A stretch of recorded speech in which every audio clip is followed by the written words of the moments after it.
आप सभी वैष्णव जनों के चरणों में दंडवत प्रणाम। हरे कृष्णा। हम अपना नियमित अध्ययन शुरू करते हैं। कल गीता का 6वां अध्याय जो ध्यान योग या आत्म संयम योग है, उसमें एक बहुत विलक्षण बात अर्जुन पूछते हैं। एक प्रश्न पूछते हैं। जब ध्यान योग की समाप्ति हो जाती है तो वो कहते हैं कि हे श्री कृष्ण, आपने जो ध्यान योग से जिस समता की बात बताई, समता को प्राप्त करने की बात बताई, मन को साधने की बात बताई, उसको मैं इतना कठिन मानता हूं जितना कि अपनी मुट्ठी में वायु को बांधना पकड़ना। तस्याहम निग्रहम मन्ये वायोरिव सो दुष्करम, ऐसा अर्जुन कहते हैं। क्यों? क्योंकि वो कहते हैं चंचलम ही मनः कृष्णा प्रमाथि बलभद्रम। मन के साथ देखिए कितने विशेषण हैं। चंचल है, प्रमाथी है, एक एक शब्द बहुत भारी है। प्रमथनशील भी कल चर्चा हुई थी। प्रमथनशील ऐसी क्वालिटी है इस मन की, ऐसा गुण है, ऐसी वृत्ति है कि कितना भी संयम हो, कितना भी विवेक विचार हो, मन को यदि अपने विषयों की तरफ दौड़ना होता है तो ये सारे इंद्रिय संयम और विवेक को मत के और अपना जो चाहे वो कर बैठता है। तो कहते हैं चंचलम ही मन कृष्णा प्रमाथि बलवत, बहुत बलशाली है और दृढ़ भी है, जिद्दी भी है। तो इसको जो है कैसे बस में किया जाए, तो भगवान श्री कृष्ण ने कल बताया कि अर्जुन, बात तो तुम्हारी सही है। तुम जो कह रहे हो मनोदू निग्रहम चलम, भगवान श्री कृष्ण कहते हैं अर्जुन, मन वास्तव में इसका निग्रह करना बहुत मुश्किल है। लेकिन भगवान दो उपाय बताते हैं जिस पर कल चर्चा हुई। अभ्यासेन तु कौन्तेय वैराग्येन च गृह्यते। भगवान कहते हैं अर्जुन, अभ्यास के द्वारा और वैराग्य के द्वारा। इसमें भी वैराग्य की चर्चा पहले हुई थी कल, क्योंकि वैराग्य जीवन में घटना बहुत जरूरी है। देखिए, शरीर की जब उम्र बढ़ती है, आयु होती है हमारी, वृद्धावस्था आती है, तो और इंद्रियां तो शिथिल होती जाती हैं। सारी इंद्रियां, कर्मेंद्रियां हों चाहे ज्ञानेंद्रियां हों, सब शिथिल होती जाती हैं।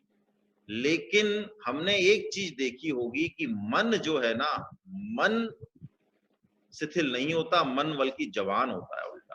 और मन में और कर्मेंद्रियां जब शिथिल हो जाती हैं, ज्ञानेंद्रियां शिथिल हो जाती हैं, तो ऐसा देखा गया है प्राय कि मन ज्यादा चंचल हो उठता है, ज्यादा मनमानी करने लगता है। आखिर ऐसा क्यों होता है? जब सारी इंद्रियां शिथिल हो जाती हैं तो मन क्यों जवान होता जाता है उम्र के साथ साथ?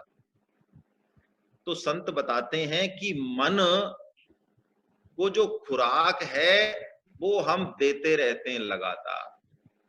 मन की खुराक विषय चिंतन है, राग है, भोग है, आसक्ति है। खाने में जहर है लेकिन हमको जहर दिखता नहीं है, उस खाने को हम सुंदर मान के, स्वादिष्ट मान के और उसको खाना चाहते हैं, भोगना चाहते हैं बार बार। तो ये मन को जो खुराक मिलती है और मन इधर उधर भागता रहता है। इसीलिए मैंने आपको निवेदन किया, परम श्रद्धे स्वामी जी महाराज, स्वामी रामसुखदास जी महाराज अपनी भगवत गीता की जो टीका है साधक संजीवनी, उसमें 100 बार से अधिक बार इस पर चर्चा करते हैं कि हमने अपने जीवन का उद्देश्य बनाया या नहीं, हमने अपने जीवन के उद्देश्य को पहचान कर उसको दृढ़ किया या नहीं।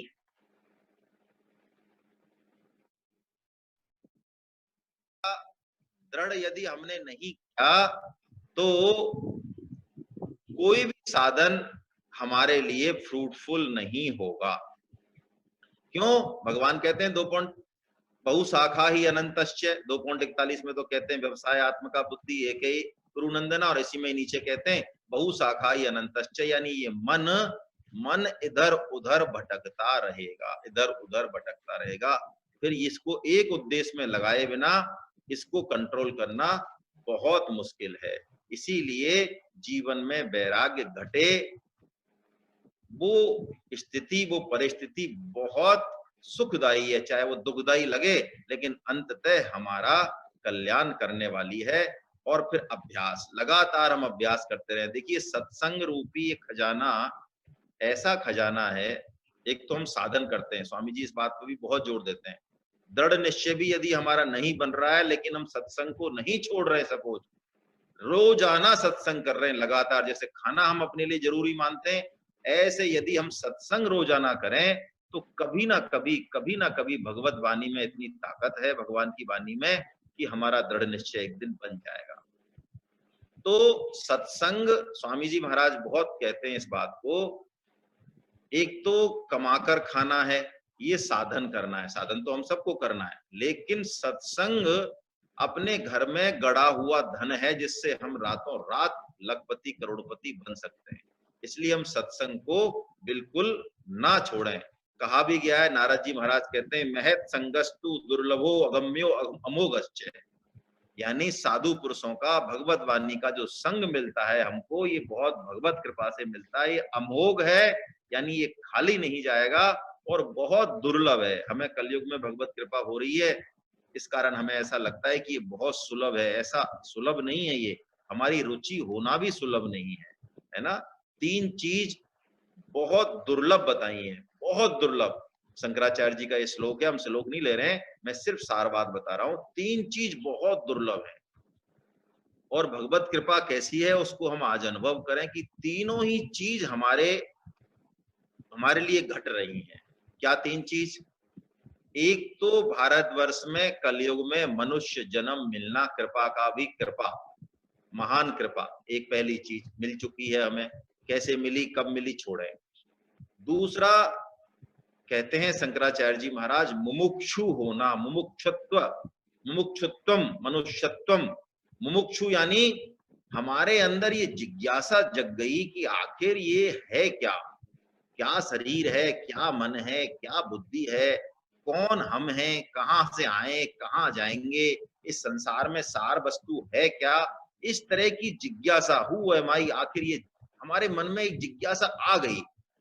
और तीसरी चीज सत्संग, महत पुरुषों का संग मिल जाए, भगवत वाणी का संग मिल जाए, श्रवण को मिल जाए, इच्छा हो गई, तो तीनों चीज जो है हमारे लिए दुर्लभ है, लेकिन भगवत कृपा से हमको मिल रही है। भगवान ने यही बात कल कही, अर्जुन तू यदि इंद्रिय संयम नहीं करेगा, अभ्यास और वैराग्य तेरे जीवन में नहीं घटेगा, तो कोई भी योग तेरे लिए संभव नहीं होगा।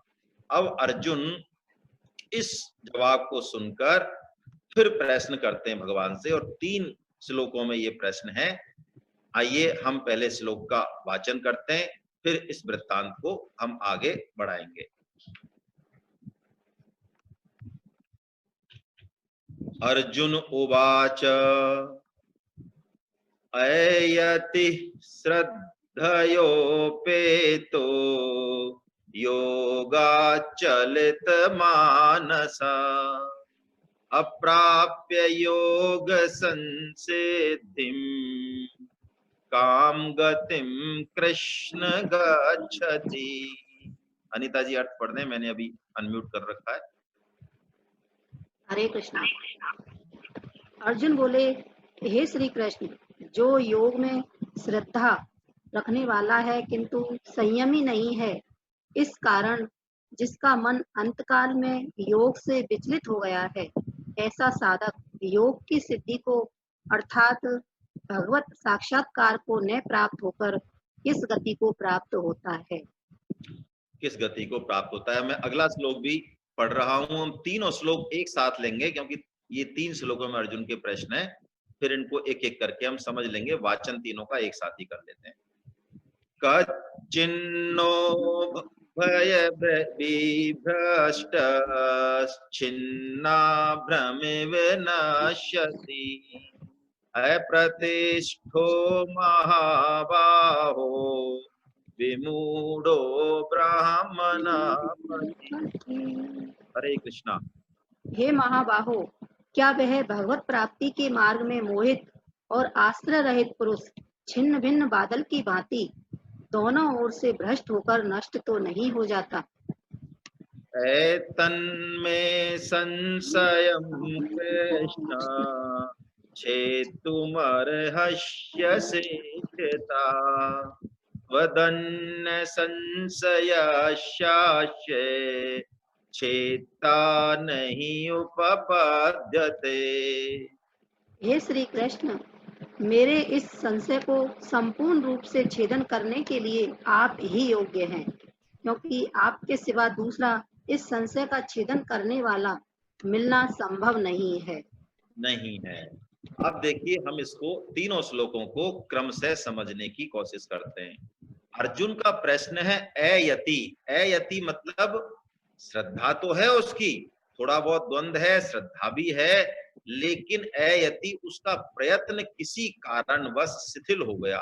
अंत समय में वो पूरा प्रयास नहीं कर पाया, बीच में भटक गया। वो अयति श्रद्धयोपेतो योग चलित मानसा। योग चलित मानसा, क्योंकि उसका मन किसी न किसी कारण से विचलित हो गया और वो उस योग की सिद्धि को प्राप्त नहीं कर पाया। तो कह रहे हैं अर्जुन, अप्राप्य योग संसिद्धिम, योग में बहुत आगे बढ़ गया है वो, लेकिन अंतिम अवस्था को नहीं पहुंचा, पूर्णता को नहीं पहुंचा। तो अर्जुन कह रहे हैं काम गतिम कृष्ण गच्छति, उसकी क्या गति होगी। अब देखिए अर्जुन अगले श्लोक में एक ऐसी विलक्षण बात कहते हैं जो हम सबके मन में कहीं न कहीं रहती है, और यही द्वंद्व जो है ना, कल भी शायद चर्चा हुई थी कि हम दोनों नावों पर पैर रखना चाहते हैं। प्राय अर्जुन भी यही कह रहा है कि भगवान, कोई अध्यात्म पथ में लगे, आपको प्राप्त करने के पथ में लगे, और आप भी प्राप्त नहीं हो, और आपके कहने के अनुसार उसने संसार के भोग छोड़ दिए, संसार के सुख छोड़ दिए। तो संसार के सुख तो उसने छोड़ ही दिए, आप उसको मिले नहीं, है ना। तो दोनों गए माया मिली ना, दुविधा में दोनों गए माया मिली ना राम। अर्जुन का यही श्लोक है, प्रश्न है अगले उसमें श्लोक में। कच्चिन्नो उभय विभ्रष्ट है। उभय कच्चिन्नो यानी दोनों तरह से वो गया। छिन्ना भ्रम विनश्यति, कहीं वो उस नष्ट तो नहीं हो जाता, छिन्न भिन्न तो नहीं हो जाता। स्वामी जी इसमें उदाहरण देते हैं, जैसे कि एक बादल, कृष्ण भगवान दे रहे हैं, बादल का एक टुकड़ा अपने मूल बादल से भी अलग हो जाए और दूसरे बादल तक पहुंचे नहीं, बीच में कहीं नष्ट तो नहीं हो जाता। अप्रतिष्ठो महाबाहो विमूढ़ो ब्रह्मणे पथि, वो भगवत प्राप्ति के मार्ग में विमुख साधक कहीं नष्ट छिन्न तो भ्रष्ट होकर नष्ट तो नहीं हो जाता। और तीसरा श्लोक बहुत ही महत्वपूर्ण है। देखिए ये जो श्लोक है, ये अर्जुन को अर्जुन बनाता है। ये क्वालिटी हमारे अंदर घटनी चाहिए। कभी भी ये क्वालिटी घटेगी, ये गुण घटेगा, तो मान लीजिए कि भगवान श्री कृष्ण तो हमेशा मौजूद है हमारा हाथ पकड़ने के लिए। अर्जुन की निष्ठा का कोई जवाब नहीं है। इस बात को हम थोड़ा समझें, अपने ऊपर घटाएं कि एक अक्षौणी सेना एक तरफ थी। महाभारत युद्ध का निर्णय तो उस क्षण हो गया, बाकी तो सारी क्रियाएं बाद की हैं। जब भगवान श्री कृष्ण ने अर्जुन से पूछा कि एक तरफ मेरी अक्षौणी सेना है और एक तरफ मैं हूं और वो भी निहत्था, बड़ा स्पष्ट बोला। तो अर्जुन है, वो कहते हैं कि आप मेरे सारथी बनिए, यानी मैं तो आपका ही चुनाव करता हूं। देखिए यही बात अर्जुन को हम सबसे अलग करती है। जिंदगी में जिस दिन संसार पर हमने वरीयता भगवान को दे दी, हमारी महत बुद्धि भगवान की तरफ हो गई, उस दिन हम मान लें कि अब बस भगवान हमारी उंगली पकड़ के हमें आगे तक पूर्णता तक पहुंचा देंगे। यही बात इस श्लोक में कह रहे हैं। और कह रहे हैं एक बात, अर्जुन का विश्वास इतना अटल है, बिना श्रद्धा और विश्वास के अध्यात्म में आगे बढ़ा नहीं जा सकता। ये बात हम कई बार कर चुके हैं। अर्जुन का विश्वास इतना अटल है कि वो संशय भी करता है भगवान की बातों पे, लेकिन उसका निराकरण भगवान से ही चाहता है। उसकी विश्वास और श्रद्धा इतनी अटल है, वो कह रहे हैं भगवान आप मेरे संशय का छेदन आपके अलावा और दूसरा तो कोई कर ही नहीं सकता। देखिए क्या कह रहे हैं, एतन में संशयम कृष्णम छेतुर्मर्हस्य अशेषता, यानी मेरी जितनी भी शंका उनका संपूर्ण रूप से छेदन सिर्फ और सिर्फ आप ही कर सकते हो। हम 6वें अध्याय के अंत में भक्ति में प्रवेश करेंगे 6.47 में भक्ति योग में, वहां भी भगवान बीज डाल देंगे। तो एक शब्द भक्ति योग के पूरे 6 चैप्टर्स में लगातार आएगा। अब अध्याय 7 से और अध्याय 12 तक लगातार आएगा। क्या शब्द है वो यही शब्द है। क्या कह रहे हैं अर्जुन? त्वदन्य संशयस्याश्य छेत्ता नहीं उपपद्यते। भगवान आपके अलावा और कोई इस छेदन का संशय करने में समर्थ नहीं है। ऐसा विश्वास, ऐसी अनन्यता, हमारी श्रद्धा किसी भी इष्ट के प्रति हो, किसी भी इष्ट के प्रति हो, कोई फर्क नहीं पड़ता है, हम जिसको भी मानने वाले हों, लेकिन हम उसको अनन्यता से माने। क्यों? अनन्यता से यदि मानेंगे तो भगवत प्राप्ति होगी, बिना अनन्यता के किसी भी साधन से भगवत प्राप्ति होगी नहीं। अब देखिए, भगवान इसी अनन्यता के कारण, इसी श्रद्धा और विश्वास के कारण, अर्जुन चाहे कितना ही संशय करें, कोई भी निर्णय लें, भगवान उसके हर निर्णय को, हर संशय को दूर करके संपूर्ण बाधाओं से निकालते हुए और उन्हें लक्ष्य तक पहुंचा देते हैं।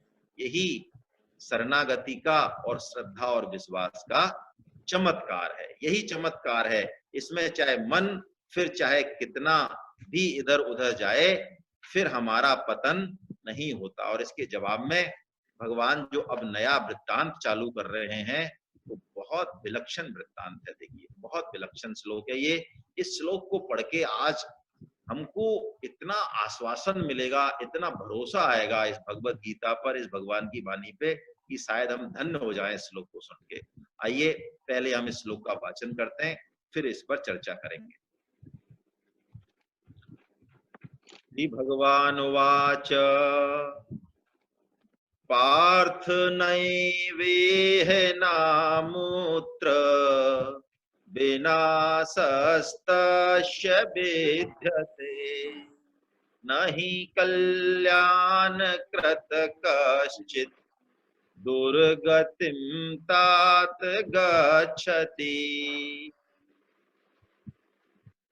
श्री भगवान बोले, हे पार्थ, उस पुरुष का न तो इस लोक में नाश होता है और न परलोक में ही, क्योंकि हे प्यारे, आत्मोद्धार के लिए अर्थात भगवत प्राप्ति के लिए कर्म करने वाला कोई भी मनुष्य दुर्गति को प्राप्त नहीं होता।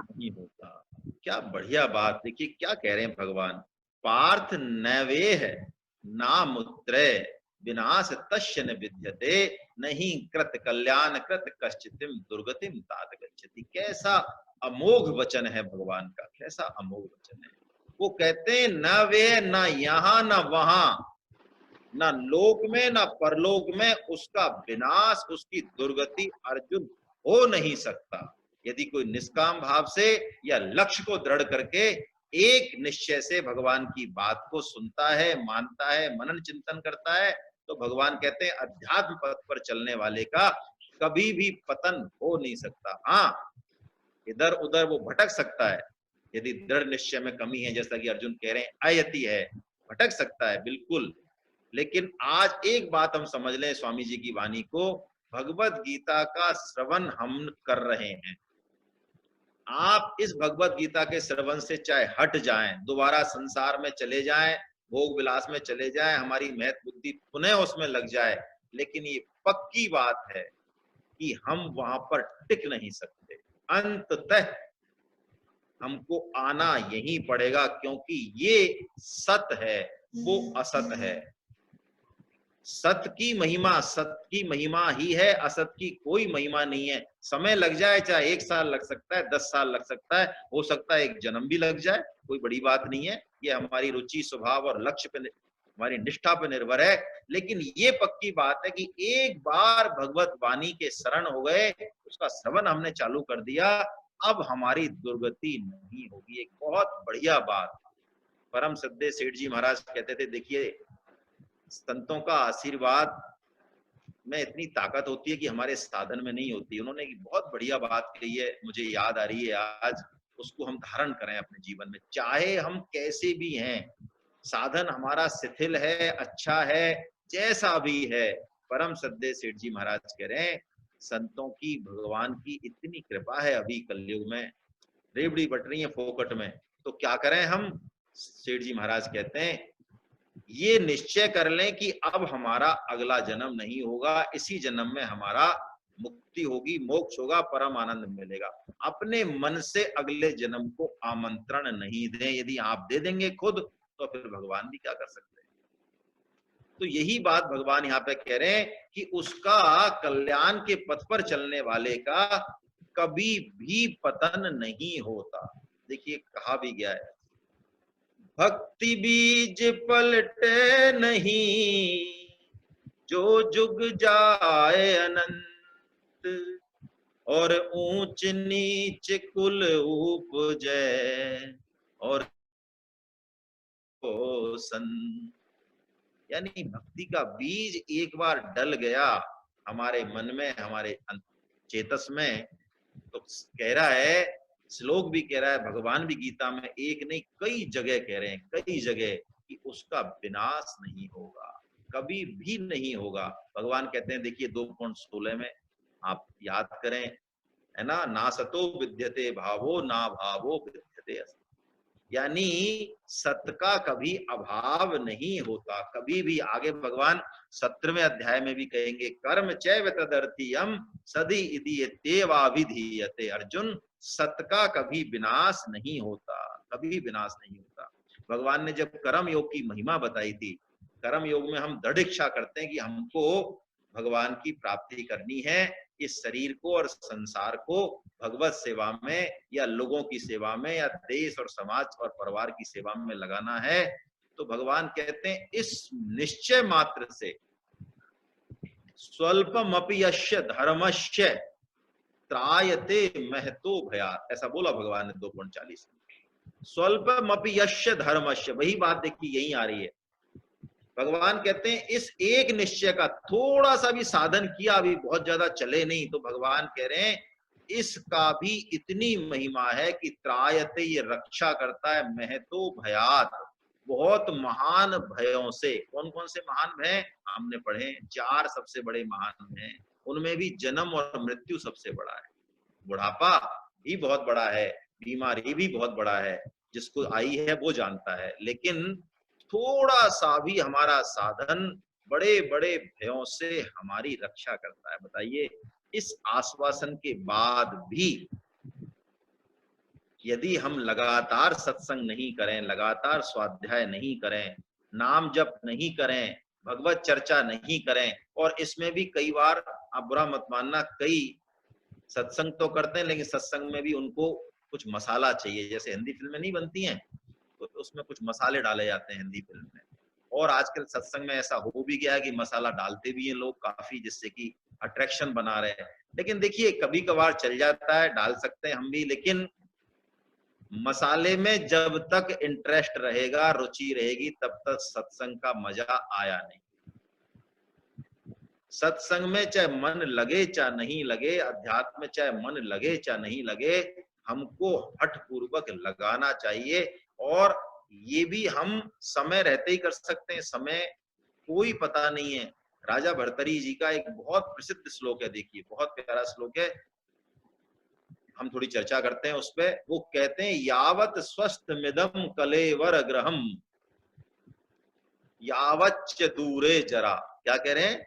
यावत स्वस्थ कलेवर मिदम।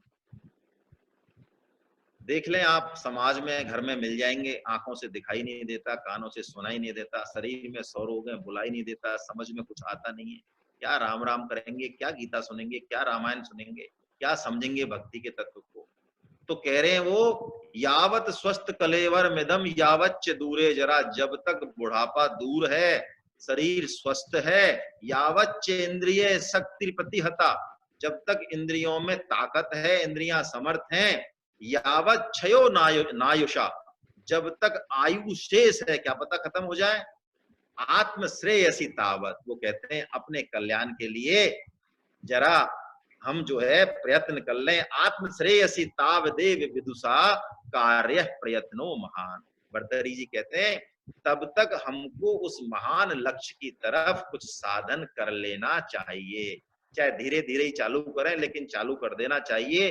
क्यों? वो कहते हैं प्रोदीप्ते च भवने च कूप खननम, प्रोदीप्ते भवने च कूप खननम प्रति उद्यम की दशा। क्या बढ़िया बात। आग लगने पर यदि कुआं खोदना शुरू किया तो क्या लाभ है। समय रहते जो जो चेत जाए वो समझदार, जो दूसरों को ठोकर लग के और खुद समझ जाए वो समझदार। तो यही बात भगवान यहाँ पे कह रहे हैं कि अर्जुन उसका तो विनाश हो नहीं सकता। और देखिए बड़ी बढ़िया बात, आज स्वामी जी का सत्संग आपने सुना हो, कितनी अच्छी बात स्वामी जी महाराज ने आज बताई सत्संग में कि हम सत्संग करते हैं, भजन पूजा करते हैं, जप तप भी करते हैं, 5-10 साल भी हमें हो जाते हैं, लेकिन उतनी प्रगति दिखती नहीं जितनी होनी चाहिए। एक बड़ा बेसिक प्रश्न स्वामी जी ने आज कहा। कारण खोजना चाहिए हम सबको। स्वामी जी ने जो कारण बताया वो बताया कि प्राय हमारी जो नजर है ना वो लक्ष्य पर टिकने के बजाय हम जो कर रहे हैं उस पर टिकती है। जैसे स्वामी जी उदाहरण दे रहे हैं, आप बंबई जाएं, कलकत्ता जाएं बाई रोड, तो आपको जो संकेतक दिखेगा, जो किलोमीटर वाला साइन बोर्ड दिखेगा, वो आपको ये बताता रहता है कि अब आप इतनी दूर हो। लेकिन आप यदि जो माला जप ध्यान सत्संग कर रहे हो, यदि उसमें आप संतोष कर लेते हो कि अरे हम तो कर रहे हैं, 5 साल से काफी कर रहे हैं, और लक्ष्य पे ध्यान नहीं है, कमी पर ध्यान नहीं है कि क्या कमी है जिससे कि वो चटपटी नहीं लग रही, वो अनुभूति नहीं हो रही, वो भगवत दर्शन नहीं हो रहे, वो आनंद नहीं आ रहा, तो स्वामी जी कहते हैं जितना फिर रिजल्ट आना चाहिए, जितना शीघ्र आना चाहिए, वो नहीं आएगा। तो हम ध्यान दें इस बात पर। और ये भगवान का पक्का वादा है कि जितना साधन हमने कर लिया वो एज इट इज रहेगा, वो क्षय नहीं होगा। ये परमानेंट अकाउंट है, यहाँ पर 1 रुपया भी जमा कराया वो एज इट इज मिलेगा। हम चर्चा करेंगे इस योग भ्रष्ट प्रकरण की। अब योग भ्रष्ट प्रकरण की चर्चा भगवान कर रहे हैं। ये पूरा प्रकरण 5 श्लोकों का योग भ्रष्ट का है। योग भ्रष्ट क्या है हम समझ लें पहले। प्राय इस बात को, इस शब्द को सुनने से ऐसा लगता है, योग भ्रष्ट, भ्रष्ट शब्द सुनते ऐसा लगता है कुछ हमारे, क्योंकि हमारे दिमाग में नेगेटिव चीजें ज्यादा तेजी से ग्रास्पिंग होती हैं। लेकिन देखिए योग भ्रष्ट एक ऐसे उच्च साधक का नाम है, एक बहुत उच्च साधक का नाम है, जो कि बस लक्ष्य तक पहुंचने ही वाला था कि विचलन हो गया। ये इसमें हम योग की महिमा पे ध्यान दें, नहीं कि भ्रष्ट होने पर ध्यान दें। भ्रष्ट तो वो हो गया, कोई छोटी मोटी कामना थी उसकी वजह से हो गया, लेकिन इस योग भ्रष्ट की महिमा भगवान बहुत गाएंगे आगे और बताएंगे कि क्यों नहीं उसका पतन होता है। ये उसी प्रकार है कि हम यात्रा पे जाएं, रात को कहीं विश्राम करें, अगले दिन फिर चलें। 5-7 दिन की यात्रा है मान लो, तो अगले दिन हमारी यात्रा वहीं से स्टार्ट होती है जहां पे कि हम रात को विश्राम किया था। ऐसे नहीं कि हम 0 पे पहुंच जाएंगे। बस ये अध्यात्म का पथ भी कुछ ऐसा ही है ना। तो अगला हम श्लोक लेते हैं, उसके बाद फिर योग भ्रष्ट की कुछ चर्चा करेंगे, है ना। भगवान बोल रहे हैं, अगला श्लोक लेते हैं इसको। प्राप्य पुण्य कृताम लोकानुषेत शाश्वती शुचीनां श्रीमतां गेहे योग भ्रष्टोभिजायते। हरे कृष्ण। योग भ्रष्ट पुरुष पुण्यवानों के लोकों को अर्थात स्वर्ग आदि उत्तम लोकों को प्राप्त होकर उनमें बहुत वर्षों तक निवास करके फिर शुद्ध आचरण वाले श्रीमान पुरुषों के घर में जन्म लेता है। हाँ, देखिए क्या कह रहे हैं भगवान, प्राप्य पुण्य कृताम लोकान। अब यह योग भ्रष्ट की 2 गतियों का वर्णन भगवान करेंगे, है ना। कि देखिए एक तो योग भ्रष्ट ऐसा है जिसके मन में कोई भोग वासना रह गई, कोई भोग वासना रह गई। योग में वो पहुंच तो गया ऊपर, लेकिन मन में कोई चटपटी उसके रह गई। तो वो जो कामना रह गई, जो भोग वासना रह गई, उसके कारण हो सकता है कि अंत में जाके वो विचलित हो जाए। तो विचलित होने के बाद उसका जो जन्म है वो 2 तरीके से हो सकता है। एक तो शुद्ध श्रीमानों के यहाँ उसका जन्म होता है। ये जो 41वां श्लोक हम पढ़ रहे हैं ये उसी प्रकार का जन्म है। यहाँ दो तरह की गतियों का वर्णन भगवान करेंगे। 41, 44 और 45 में एक गति का वर्णन है शुद्ध श्रीमानों के घर में, और 42 और 43 में वैराग्यवान साधकों का वर्णन है। हम इसकी चर्चा भी करेंगे, उदाहरण भी देंगे कैसे ये अलग अलग है और उसमें फर्क क्या है। तो पहले भगवान जो वर्णन कर रहे हैं वो कहते हैं प्राप्य पुण्य कृताम लोकान ऊषित्वा शाश्वती समा। ऊषित्वा शाश्वती समा, ऊषित्वा मतलब वहां रहकर, शाश्वती यानी बहुत वर्षों तक, है ना, समा यानी बहुत वर्षों तक, शाश्वती यानी बहुत समय वहां पे। तो कहने का मतलब ये जो कामना वाला जो योग भ्रष्ट है, जो किसी कामना बस भ्रष्ट हो गया अंत समय में, भगवान कहते हैं ये पुण्य लोकों में यानी स्वर्ग लोक में, ब्रह्म लोक में, और भी बड़े से बड़े जितने भी लोग हैं ब्रह्म लोक तक, उन लोकों में ये बहुत वर्षों तक रह के भोग भोगता है। लेकिन देखिए बहुत अच्छी बात, एक तो स्वर्ग को प्राप्त करने वाले सकामी साधक होते हैं जो चाहते हैं कि हमें स्वर्ग मिले, सुख भोग मिले वहां के, तो वो शुभ काम करते हैं, परोपकार करते हैं जिससे कि उनको स्वर्ग मिले। उनका स्वर्ग भोगना एक अलग तरीके का है और इस योग भ्रष्ट का स्वर्ग के भोग भोगना बिल्कुल अलग तरीके का है। वो तो जो जाते हैं वो स्वर्ग भोग करके और उनका फिर पतन होता है, वहां पे वो कुछ लिमिटेड समय तक ही रह सकते हैं जितने की उनके पुण्य है ना। जैसे कि हम अमेरिका जाएं तो डॉलर में भुनाते हैं ना हमारे पैसों को, तो बस ये ऐसा मान लें आप, लगभग इसी तरह की चीज है कि स्वर्ग के भोग भोगने तो वहां पुण्य रूपी डॉलर चलता है, पुण्य रूपी मुद्रा चलती है। वो जब तक जेब में है तब तक जो है आप भोग भोगेंगे, बाकी आपको तुरंत जो है नीचे भेज दिया जाएगा, जो भी योनि आपकी डिसाइडेड होगी हमारी। लेकिन ये जो योग भ्रष्ट है, ये योग भ्रष्ट जितने सालों तक, जितने समय तक वहां चाहे वहां रह सकता है, लेकिन इसका जो साधन है, इसका जो सत साधन है वो छीन नहीं होता। बिना छीन हुए ही ये बस अपनी तृप्ति के बाद सुचि नाम श्रीमताम गेहे, ये ऐसे शुद्ध श्रीमानों के घर में योग भ्रष्टो विजायते, वो उत्पन्न हो जाता है, वहां पे वो प्रकट हो जाता है, वहां पे वो जन्म लेता है। ये शुद्ध श्रीमान कौन है? देखिए, ये शुद्ध श्रीमान वो हैं जिनके पास सांसारिक भोग विलास, धन, पैसा, पद, ऐश्वर्य बहुत है, उसके बाद भी उनकी बुद्धि भगवत चरण कमलों में लगी हुई है, भगवान में लगी हुई है। वो पैसा और ऐश्वर्य तो है उनके पास, लेकिन फिर भी वो पाप कमाई का आश्रय नहीं लेते, पाप कर्मों का आश्रय नहीं लेते। वो पूरी तरह से शुद्ध और सात्विक हैं और भगवान का भजन और भगवान का सत्संग का माहौल उनके घर में रहता है ना। ऐसे ये जो ये योग भ्रष्ट हैं, ये ऐसे जन्म लेते हैं। उदाहरण के तौर पे मैं बंद कर देता हूँ, म्यूट कर लेता हूँ आपको, है ना।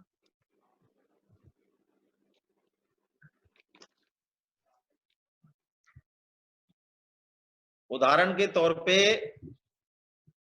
महावीर स्वामी, है ना, गौतम बुद्ध, जड़ भरत, इनको हम ले सकते हैं। जड़ भरत को तो हम वैराग्य वाले में लेंगे, इनको हम यहाँ पे ले सकते हैं। गौतम बुद्ध राजगृह में क्षत्रिय वंश में भी पैदा होकर, इतने सारे, उनकी जो पत्नी थी यशोधरा, वो भी सर्वांग सुंदरी थी कहते हैं उस समय की, और एक बहुत सुंदर पुत्र छोटा सा उनका हुआ। उसके बाद भी उनके अंदर का वैराग्य इतना प्रबल था, वो इतने योग भ्रष्ट थे, इतने बड़े, कि जैसे ही वैराग्य उनका जगह, वो भोग उनके पूरे हुए, वहां पे तत्क्षण अर्धरात्रि को ही वो छोड़ के और चल अपने। तो कहने का मतलब भगवान यहाँ पे कह रहे हैं कि इन योग भ्रष्टों का भी स्वर्ग लोक में जाने पर भी, ब्रह्म लोक में जाने पर भी, पृथ्वी पर भोग भोगने पर भी इनका पतन नहीं होता है।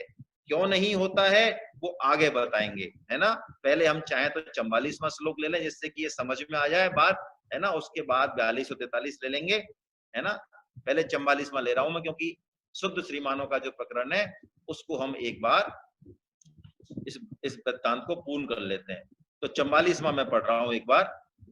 पूर्वाभ्यासेन तेनेव ह्रियते हि वसोऽपि स जिज्ञासुरपि योगस्य शब्द ब्रह्माति वर्तते। क्या करें भगवान, पूर्वाभ्यासेन तेनेव। देखिए ये अभ्यास कभी हमारा व्यर्थ नहीं जाता, कभी व्यर्थ नहीं जाता।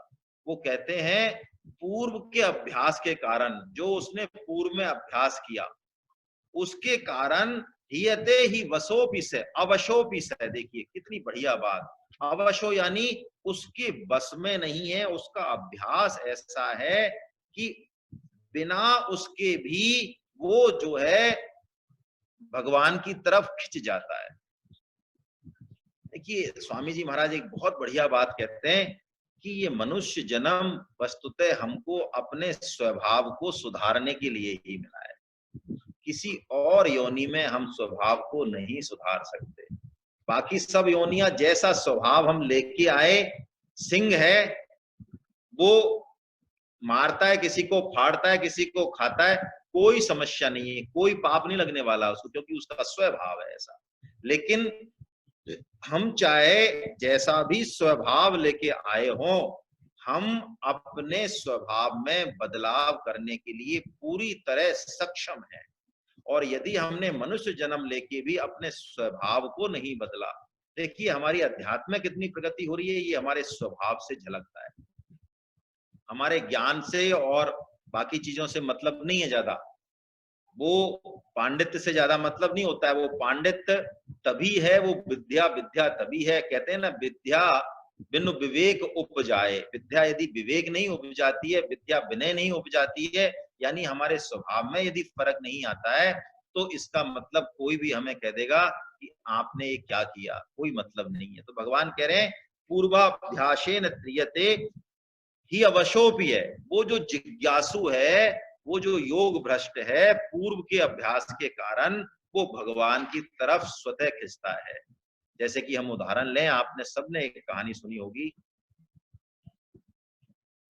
गजेंद्र मोक्ष। श्रीमद् भागवतम में गजेंद्र मोक्ष की स्तुति आती है, गजेंद्र मोक्ष का वृत्तांत आता है। तो गजेंद्र त्रिकूट पर्वत पर रहता है ना, और ग्रह से वो लड़ता है।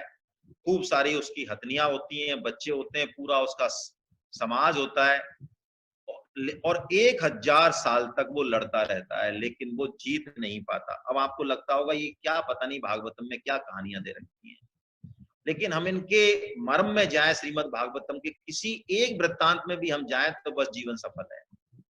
गजेंद्र मोक्ष को ही हम लें तो देखिए, गजेंद्र त्रिकूट पर्वत पर रहता है। त्रिकूट पर्वत ये कौन सा है? ये 3 गुणों वाला, ये 3 गुणों वाला संसार है सारा।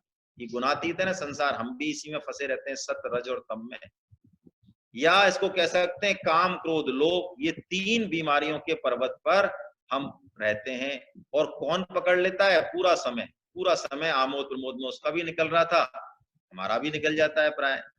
और फिर वो कहते हैं ग्रह, यानी ये काल रूपी फांस, ग्रह सबको पकड़ती है, और 1000 साल के बाद भी वो उस काल रूपी ग्रह से नहीं जीत पाता। अपना पूरा बल लगा देता है, पूरा पुरुषार्थ लगाता है। जब इतनी सी सूंड रह जाती है, सूंड की कहते हैं छोटी सी अनी रह जाती है, तब उसे इस पूर्वाभ्यास के कारण, आप उसका हिस्ट्री पढ़ें, ये इंद्रदुम्न एक राजा था पहले, इंद्रदुम्न राजा था, ये श्राप के कारण इसको हाथी की योनि मिली। तो इंद्रदुम्न राजा ये रोजाना इस गजेंद्र मोक्ष की ये स्त्रोत है, इसका पाठ करता था। इसीलिए वो उस पाठ का भगवान को एक कमल का फूल लेके सरोवर में से, और अंततः उसके समझ में आ जाता है कि जिस पर मैं भरोसा कर रहा था अपने बल पे, पुरुषार्थ पे, बच्चों पे, पत्नियों पे, समाज पर, सेना पर, ये कोई काम की नहीं है। अंततः भगवान ही मेरे सच्चे रक्षक हैं, तो वो भगवान से पुकार लगाता है। देखिए, भगवान से पुकार लगाता है, क्या कहता है, नमामि मे ज्ञातये आतुरम गजा कुते करिण्य प्रभवन्ति मोचितम् ग्राहेन पासेन विधातुराव्रतो अपि अहम् चम यामी परम परायणम। मुझे इस काल रूपी ग्राहक की फांसी ने, हे हे नारायण, हे देव, हे हरि, मुझे पकड़ लिया है। मैं पूर्णतः आपकी शरण में हूं। जैसे ही हृदय से वो पुकार निकलती है तो बस भगवान जो है गरुड़ पर बैठकर तुरंत आ जाते हैं और सुदर्शन चक्र से ग्राह की भी मुक्ति करते हैं और गजेंद्र को भी छुड़ाते हैं इस विपदा से। तो यही बात भगवान कह रहे हैं कि पूर्वाभ्यासेन तेने वे, अर्जुन निस्संदेह वो भगवान में लग जाता है। और एक बात कह रहे हैं, देखिए बड़ी अच्छी बात जो उसको समझना जरूरी है, जिज्ञासुरपि योगस्य शब्द ब्रह्माति वर्तते। जिज्ञासुरपि योगस्य, ये योग का जो जिज्ञासु है ये शब्द ब्रह्म को भी पार कर जाता है। ये क्या मतलब है शब्द ब्रह्म? देखिए, वेदों में सकाम वर्णन भी है। इस सृष्टि में, इस लोक में, इस ब्रह्मांड में ऐसे ऐसे लोग भी हैं, ऐसे ऐसे सुख भोग के स्थान हैं, ऐश्वर्य हैं कि प्राय हमारी बुद्धि उनको सुन ले, पढ़ ले तो विचलित हो जाए, शायद विचलित हो जाए। हम तो थोड़े से पृथ्वी के जो भोग ऐश्वर्य हैं उनसे ही विचलित हो जाते हैं। तो फिर स्वर्ग के पढ़ने की सलाह नहीं दी जाती है। स्वर्ग के भोगों को जिन ग्रंथों में उनका वर्णन है, यदि आप उनको पढ़ लें, भोग ऐश्वर्य को हम पढ़ लें, तो हो सकता है हमारी जो है बुद्धि विचलित हो जाए, मन खराब हो जाए। ऐसे भोग ऐश्वर्य हैं। लेकिन यहाँ पे कहा जा रहा है कि जिज्ञासुर अपि योगस्य, यानी जिसको भगवत प्राप्ति की चटपटी लग गई, जिज्ञासा लग गई, एक बार उसका भोगों से वैराग्य हो गया मन में कि नहीं, ये जीवन बहुत विलक्षण है, मुझे चलना है भगवत प्राप्ति की ओर, इसको खोना नहीं है, भगवत कृपा मेरे साथ है, ऐसा निश्चय वो कर लेता है। वो जिज्ञासु है, अभी सिद्ध नहीं हुआ है, लेकिन क्या कह रहे हैं देखिए भगवान श्री कृष्ण, जिज्ञासुरपि योगस्य शब्द ब्रह्माति वर्तते। क्योंकि उसने उस लक्ष्य की, उस परम लक्ष्य की जिज्ञासा की है, तो उस परम लक्ष्य से पहले किसी भी चीज में, ब्रह्म लोक तक, स्वर्ग लोक तक, किसी भी चीज में, किसी भी भोग ऐश्वर्य में उसकी रुचि नहीं होती। कोई भी बड़ी से बड़ी कामना, बड़े से बड़ा भोग उसके मार्ग में फिर बाधक नहीं बन सकता। कितनी बड़ी बात है। जिज्ञासु होना ही, योग का जिज्ञासु होना ही, भगवत प्राप्ति का दृढ़ निश्चय करना और साधन करना, यदि ऐसा भी कोई हो जाए तो भगवान श्री कृष्ण घोषणा कर रहे हैं कि बड़े से बड़ा शब्द ब्रह्म, सकाम भोग, ब्रह्म लोक तक के भोग भी उसका कुछ नहीं बिगाड़ सकते। तुलसीदास जी के पास एक बार एक ब्राह्मण आया, विप्रदेव आए। उन्होंने कहा, महाराज मेरे को दीक्षा दे दो आप। संत की दृष्टि सब कुछ भेद देती है। तुलसीदास जी महाराज ने जान लिया कि इसके मन में अभी काम और वासना है, इसलिए अभी ये दीक्षा के योग नहीं है। पहले ये कुछ इंद्रिय संयम करे, कुछ तप करे, डायरेक्ट दीक्षा नहीं, सीधी दीक्षा नहीं। अब वो हट पकड़ गया। उसने कहा मैं मर जाऊंगा, मैं ब्राह्मण हूं, मैं भी आपके द्वार पे से हटूंगा नहीं, इस कुटी पर से। तो पड़ा रहा वो भूखा प्यासा। आप तुलसीदास जी को भी थोड़ी चिंता हुई, महाराज को भी, गोस्वामी जी महाराज को, कि अरे ये ब्राह्मण है। रात को, शाम को होते होते उनके पास तो एक से एक भक्त और आते रहते थे। तो कहते हैं कहीं की रानी उससे मिलने आई, रत्नावली या कोई और, उनकी तो रत्नावली तो उनकी शायद मिसेज का नाम था, कोई और रानी मिलने आई। वो रानी भी बहुत सुंदर थी। तो उस रानी की सुंदरता को देखकर जो विप्रदेव बाहर बैठे थे दीक्षा के लिए कि मुझे भगवत प्राप्ति करनी है, उनका मन जो है मचल उठा, उनका कामो हृदय में फिर तरंग उठने लगी। और वो जो बत्ती जल रही थी, बातें हो रही थी, सत्संग हो रहा था, तो वहां पे जो लालटेन जल रही थी, उनको उसका रानी का मुंह अच्छे से दिख नहीं रहा था, उनका मुख, तो उसने उस बत्ती की लौ को ऊंचा कर दिया ताकि उसके सुंदर रूप को वो निहार सके। वो रानी तो चली गई। उसके बाद तुलसीदास जी ने उनकी तरफ झांका और कहा कि भाई आप दीक्षा के योग्य हैं क्या? इतना कहा कि वो रोने लग गया कि महाराज वास्तव में आप सही कह रहे हो, मेरे अंदर तो ये काम, क्रोध और लोभ इतने बुरी तरह से घर जमाए हुए हैं कि वास्तव में मैं बहुत अधम हूँ। वो एकदम से उसमें दैन्य भाव आ गया, रोने लग गया, कपने लग गया, बुरी तरह से उनके चरणों में पड़ गया। इस शरणागति ने, इस दैन्य भाव ने उसके हृदय को उस क्षण तो निर्मल कर दिया। और बाद में उन्होंने एक बात कही, बड़ी बढ़िया बात कही कि महाराज मेरे पुरुषार्थ से तो ये दूर नहीं होना चाह रहे हैं, मैं इनको दूर नहीं कर पा रहा हूं, क्योंकि मैंने करके देख लिया, मैं तो फिर डेविएट हो गया, तो कृपया आप कृपा कर दें। तो तुलसीदास जी ने फिर उसको दीक्षा दी। कहने का मतलब है कि हम ये कह रहे हैं भगवान की बड़े से बड़े भोग से भी उसका विचलन नहीं होता है, क्योंकि उद्देश्य की, दृढ़ निश्चय की, भाव की बहुत महत्ता है। देखिए भाव ये इतनी बड़ी चीज है, दृढ़ उद्देश्य और भाव की, वस्तुतः साधन से ज्यादा यही काम करता है। साधन काम नहीं करता, साधन से भगवान नहीं रीझते। भगवान के पास ना ज्ञान की कमी है, ना तप की कमी है, ना जप की कमी है, ना यज्ञ की कमी है, ना किसी और चीज की कमी है। भगवान के पास जो कमी है वो संत बताते हैं, इस भाव की कमी है। भाव ग्राही जनार्दना, भाव अवश्य है भगवान।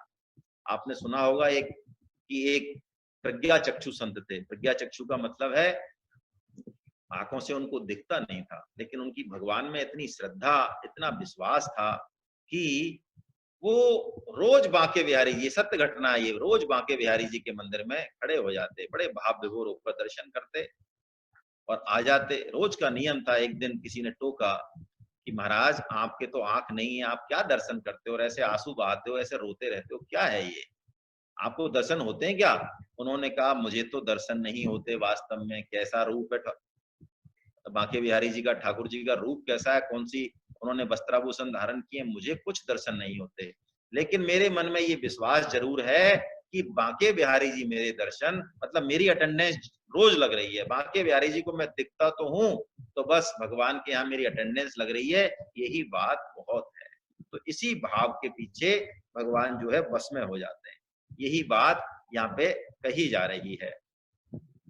अब इस जो पुण्य शुद्ध श्रीमानों के पुण्य कृताम, जो ये योग भ्रष्ट है, सुचि नाम श्रीमताम गेहे, इसकी गति हमने यहाँ पे पढ़ ली कि ये भी सकाम कर्मों के फल का उल्लंघन कर जाता है। इन दोनों की गति तो बताएंगे भगवान 45 में, लेकिन ये श्लोक हमने पहले ले लिया है ना। अब हम जो वैराग्यवान योग भ्रष्ट है, यानी किसी कारण से वो, उनके मन में ऐसी कोई भोग की, ऐश्वर्य की कामना तो नहीं है, लेकिन किसी और कारण से वो अंत में अपने लक्ष्य से विचलित हो गए, योग चलत मानसा है ना, विचलित हो गए। उनकी क्या गति है वो भगवान बिना पूछे ही बता रहे हैं। क्या कह रहे हैं कि या तो वो शुद्ध श्रीमानों के घर में जन्म ले लेगा, अथवा अथवा क्या होगा। अब हम 42वां श्लोक पढ़ रहे हैं। अथवा योगिनामेव कुले भवति धीमताम् एतद्धि दुर्लभतरम् लोके जन्म यदीदृशम्। देखिए, अथवा योगिनामेव कुले भवति धीमताम्, ये धीमताम् क्या है? यानी जो अपने विवेक को काम में लें, धी अपनी प्रज्ञा को, अपनी बुद्धि को। एक कहावत है कि ज्ञानियों के कुल में जो बैरागी होते हैं, योग बहुत बड़े वैराग्यवान होते हैं, ज्ञानी होते हैं, कहते हैं उनके कुल में प्राय वैराग्यवान और ज्ञानी ही जन्म देते हैं। तो चूंकि इसको कोई कामना नहीं है, इसमें तो वैराग्य है, ये तो किसी छोटी सी बात से, किसी वजह से विचलित हो गया। उदाहरण के तौर पे हम लें तो जड़ भरत जी का उदाहरण बहुत सटीक है। जड़ भरत भरत जी हैं वो, उनके नाम पे ही भारतवर्ष का राज्य पड़ा है, अखंड पृथ्वी के राजा थे वो, हम सुन तो लेते हैं, लेकिन इस पृथ्वी के राज्य को, भोग को छोड़कर भी तत्क्षण छोड़ दिया उन्होंने और तप करने लगे, तपस्या करने लगे। लेकिन क्या हुआ, एक दिन एक हिरनी शेर के डर से गर्भवती थी, उसने छलांग लगाई, पानी पीने आया, शेर भी वहीं पानी पीने आया, नदी किनारे रहते थे ये, छलांग लगाई तो वो तो नदी में कूद के खत्म हो गई, उसका बच्चा इधर गिर गया, और वो बच्चा, मृग का बच्चा इतना सुंदर, तो इन्होंने उसका लालन पालन किया। महात्मा का ये फर्ज है, दयालु होना चाहिए साधु पुरुषों को। लेकिन उसके बाद क्या हुआ, 2 दिन 4 दिन उन्होंने, वो तो बहुत जल्दी सीख लेते हैं पशु, पशु तो अब चलना फिरना। उसके बाद उनकी उस मृग में आसक्ति हो गई, वो उनके कानों को चाटता, मुंह पर कुछ कहता, छोटे छोटे पत्ते को तोड़ता, गोदी में बैठता, खेलता कूदता, इतना अच्छा लगता उनको। वो कहीं इधर उधर चला जाता तो वो चिंता करते कि अरे कोई कोई खा तो नहीं गया उसको, हिंसक पशु, उसको सुरक्षा करने का प्रयत्न करते। कहने का मतलब उनकी पूरी दिनचर्या उस मृग के बच्चे में ही रह गई। और क्या हुआ, अंत समय आया तो उनकी आसक्ति उस मृग के बच्चे में ही रही। अंततः भगवत गीता का श्लोक है 8.5, ये नियम है, हम चर्चा करेंगे जब लेंगे तो। मृग की, अंत में मृग का स्मरण रहने के कारण, मृग में आसक्ति होने के कारण अंततः उनका अगला जन्म मृग योनि का ही हुआ, मृग ही बने वो खुद भी। लेकिन भगवान कहते हैं पतन नहीं होगा, तो उस मृग योनि में भी वो सूखे पत्ते खाते थे, कभी भी भोग विलास में अटैच नहीं हुए, और बहुत जल्दी उन्होंने वो शरीर छोड़ दिया। उसके बाद उनका जो तीसरा जन्म हुआ वो जड़ भरत के रूप में हुआ। बहुत ज्ञानी और बहुत बैरागी हुए हैं ये, एक ब्राह्मण कुल में इनका जन्म हुआ, और पुराने अनुभव से ये बिल्कुल जड़वत रहते थे, गूंगे बन के रहते थे, बहुत ज्ञानी थे, बहुत उत्तम थे। इनके पिता इनसे बहुत स्नेह करते थे, उन्होंने सारे वेद वेदांग पढ़ाए इनको, लेकिन पिता से भी ज्यादा बात ये नहीं करते थे, बिल्कुल नहीं बोलते थे, ज्यादा बात नहीं, बोलते ही नहीं थे, बिल्कुल जड़वत रहते थे। क्यों, दूध का जला छाछ को भी फूंक फूंक कर पीता है। तो यही बात भगवान कह रहे हैं, धीमताम, ऐसे वैराग्यवान योग भ्रष्ट, अथवा योगिनामेव, या तो योगियों के कुल में, अथवा भवति धीमताम, ज्ञानियों के कुल में जन्म लेते हैं। और भगवान देखिए क्या बात कह रहे हैं, एतद्धि दुर्लभ तरम लोके, ये जो जन्म है, ऐसा जन्म, कैसा जन्म, योगियों के या ज्ञानियों के यहाँ जन्म लेना, भगवान कहते हैं दुर्लभ तरम है, दुर्लभ नहीं बता रहे हैं, दुर्लभ तर से भी बहुत ऊंचा है। क्यों, वहां पर पथभ्रष्ट होने के चांसेस बिल्कुल नहीं है। वो साधन संपत्ति तो जो पहले की है उसके पास एज इट इज उसको मिली गई, और बाकी वो आगे तुरंत जो है आगे अपने पथ में आगे बढ़ने लग जाता है। ये नाद प्रजा भी कहते हैं इसको, कई बार ऐसी नादज प्रजा जो होती है वो इसी कारण होती है कि वो अपना बस उसी जन्म में कल्याण कर ले। हम सब पर भी, हमारा जन्म भी, हम कोई अपने आप को कम नहीं समझे, हम सब पर भी भगवान की बहुत बहुत कृपा है, बहुत बहुत कृपा है। देखिए कलयुग में नियम तो लगते हैं कलयुग के, और फल मिलते हैं बहुत उच्च कोटि के, ऐसा भगवान ने नियम बना रखा है। तो भगवान कहते हैं योग भ्रष्ट का कभी भी पतन नहीं होता है। इस बात को, आज ये श्लोक बहुत विलक्षण श्लोक भगवान ने बोला 6.40, इस पर हम बार बार चिंतन और मनन करें, और इस श्लोक के बहाने से, इस श्लोक के सहारे से हम भगवान में अपनी श्रद्धा और अटल करें। धीरे धीरे भगवान नाम का जप करें, 2 काम अवश्य करें। देखिए भगवान नाम का जप, मैं आपको बार बार आपको हाथ जोड़ के निवेदन करता हूं, भगवान नाम का जप अवश्यमेवम, अवश्यमेवम, मन लगे ना लगे कोई बहाना नहीं, तुलसी माला ले लें, झोली ले लें, और बस महामंत्र का जप करें। कोई गुरु मंत्र ले रखा है तो पहले वो बोल लें, एक तो ये काम अवश्य करें। दूसरा, गीता का प्रचार अवश्य करें। गीता का प्रचार यदि हम करेंगे, अभी कोरोना चल रहा है तो कुछ नहीं करना हमको, लोगों को सन्मुख करना है गीता के, वो सुन ले, नहीं सुने तो उसकी मर्जी, हमें तो कहना है। गीता का प्रचार यदि हमने किया तो ये पक्की बात है कि उसकी जो रॉयल्टी आएगी, उस रॉयल्टी से हमारा बहुत शीघ्र कल्याण होता है, हमारे भाव बहुत शुद्ध होते हैं, भगवत गीता की बात हमारे बुद्धि में प्रकट होती है, हृदय में वो भाव जनरेट होते हैं जो कि कल्याणकारी। तो ये दो काम हम करें। हरे कृष्णा। आज हम इतना ही ले पाएंगे क्योंकि समय हो गया है। बस मैं आपसे निवेदन करता हूं कि 10 मिनट पहले आप अपने हाथ रेज कर दिया करें, जिससे कि मैं आपको देख सकूं और कुछ क्वेश्चन आंसर हो सके। क्वेश्चन आंसर होना बहुत जरूरी है, मेरा ऐसा मानना है। आपके मन में कोई भाव है तो आप अवश्य पूछें, है ना। एक क्वेश्चन JML गुप्ता साहब का है। उनका प्रश्न ये है कि भगवान 6.20 में तो ये कहते हैं कि मन उपराम हो जाता है, जब हम ध्यान योग में सिद्ध होने लगते हैं तो मन उपराम हो जाता है और वो परमात्मा में नहीं लगता है। और अभी अभी भगवान ने ये बात कह दी 6.35 में कि तू मन को कंट्रोल कर, वश में कर। किससे कर? अभ्यास से और वैराग्य से। तो ये दो बातें अलग अलग क्यों कही भगवान ने, ये इनका प्रश्न है। देखिए, हम समझें, सत्य की तरफ जाना है तो सत्य की तरफ चलने के लिए भी असत्य से ही तो शुरुआत करनी पड़ेगी। अभी हमें अपने स्वरूप का अनुभव है नहीं, हम कौन हैं, कैसे हैं, हमें पता है क्या? नहीं पता। तो जो औजार हमको दे रखे हैं, जो हथियार हमको दे रखे हैं, उसी से ही तो यात्रा शुरू होगी। अभी हमको मन बुद्धि इन्हीं का सहारा है, इंद्रियों का। तो भगवान इन्हीं से हमको स्टार्ट करते हैं। अंततः इस यात्रा में मन बुद्धि और इंद्रियों से हमारा संबंध हट जाएगा। अंततः हटने पर ही उस तत्व की हमें प्रतीति होगी, अनुभव होगा। असत के त्याग से ही अनुभव होगा, लेकिन पहले असत पर चलना पड़ेगा। ये मन के उपराम की अवस्था भी तो तभी आएगी जब आप भजन ध्यान साधन करेंगे। यदि आप मन को जड़ मानकर भजन ध्यान साधन नहीं करें तो बताइए प्रगति भी कैसे होगी। इसलिए भगवान गीता में बार बार मन को अपने में लगाने की बात कहते हैं।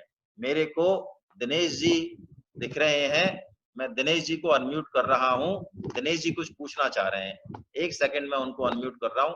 थोड़ा सा टाइम लगेगा, प्लीज मुझे थोड़ा सा टाइम दें।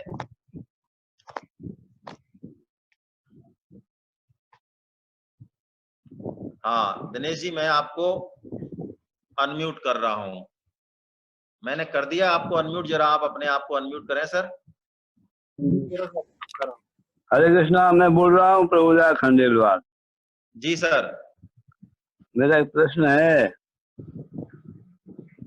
हरे कृष्णा। आप बोले सर, बीच में रुके नहीं आप। अच्छा, ये जो निर्गुणाकार की उपासना करने वाले हैं, ये किस नाम का जप करते हैं और किसका ध्यान करते हैं? ये प्रश्न हमारा है। बहुत बढ़िया है। देखिए, निर्गुण निराकार की जो उपासना करते हैं ना, ये ओम का जाप करते हैं प्राय, ठीक है। और ध्यान तो ये निर्गुण का करते हैं। ध्यान तो ये इनसे ही पूछना पड़ेगा किसका ध्यान करते हैं, है ना। ध्यान के लिए बड़ा निर्गुण निराकार में उस परमात्मा का ध्यान करते हैं जो कण कण में विराजमान है, हमारे हृदय में विराजमान है। ये किसी रूप का, किसी मूर्ति का, किसी आकार का ध्यान नहीं करते हैं।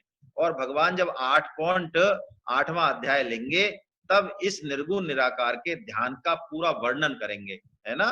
पूरा वर्णन करेंगे। शायद 13वां 14वां श्लोक है, 13वां 14वां नहीं, शायद 12वां है, 12वां और 13वां।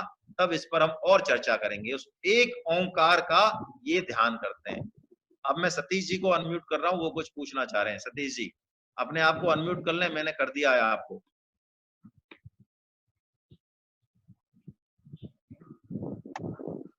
हरे कृष्णा सर। हरे कृष्णा सर, एक संशय ये आया दिमाग में, ये जो आपने गौतम बुद्ध का जो एग्जाम्पल दिया सर, वो योग भ्रष्ट में कहीं पे ये भी सुना था कि गौतम बुद्ध तो भगवान के अवतार थे। क्या सर ये सही है? क्या सर? बिल्कुल सही सुना है आपने। गौतम बुद्ध भगवान के अवतार हैं, लेकिन सनातन ग्रंथों में क्या है, कई जगह भगवान के अवतारों में उनकी गिनती की गई है और कई जगह उनकी गिनती नहीं की गई है। जैसे कि श्रीमद् भागवतम आप लें, प्रमाणिक ग्रंथ है। भक्तमाल आप लें तो थोड़ा सा कई जगह तो उनको 24 अवतारों में माना गया है, लेकिन यही कहना है हमारा तो कि गौतम बुद्ध भगवान के करुणा अवतार हैं और उस समय कर्म कांड की, मूर्ति पूजा की और कई तरह की चीजों की जो जो हिंदू धर्म में जो विसंगतियां आ गई थी, उस विसंगतियों को दूर करने के लिए गौतम बुद्ध का करुणा अवतार हुआ था। क्योंकि हम धर्म के मूल तत्व को भूल गए थे, सिर्फ पूजा पद्धति को ही हमने धर्म समझ लिया। लेकिन योग भ्रष्ट के रूप में भी गौतम बुद्ध जी का वर्णन है, क्योंकि वो उदाहरण काफी सटीक बैठता है कि इतने सारा राज्य भोग और ऐश्वर्य होते हुए भी एक क्षण में, तत्क्षण उन्होंने ये सारा त्याग कर दिया। इसलिए गौतम बुद्ध जी का योग भ्रष्ट के रूप में भी उदाहरण लिया जाता है। मेरे ख्याल से बस ये दो ही नाम है। अब हम जो है कल, हाँ बस, और तो मेरे ख्याल से कोई नहीं है। जी सर, तो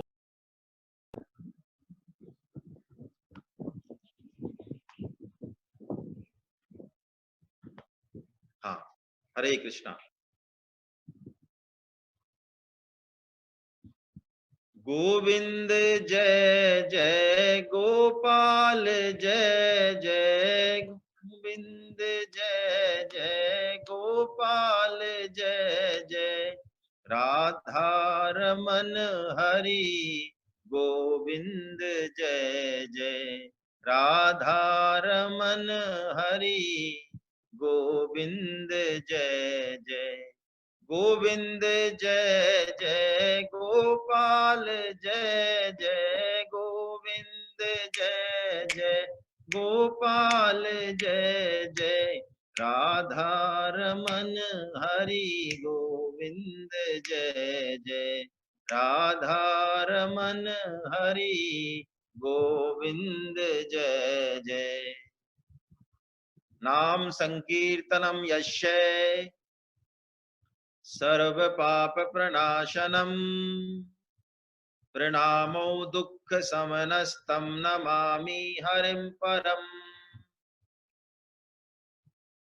बोलो वृंदावन बिहारी लाल की जय, बोलो बांके बिहारी लाल की जय, बोलो राधा गोविंद देव सरकार की जय, बोलो आज के आनंद की जय। आप सभी वैष्णव जनों को मेरा बारंबार प्रणाम। हरे कृष्णा। कल हम लोग फिर मिलते हैं इसी समय, है ना। हरे कृष्णा हरे कृष्णा हरे कृष्णा हरे कृष्णा।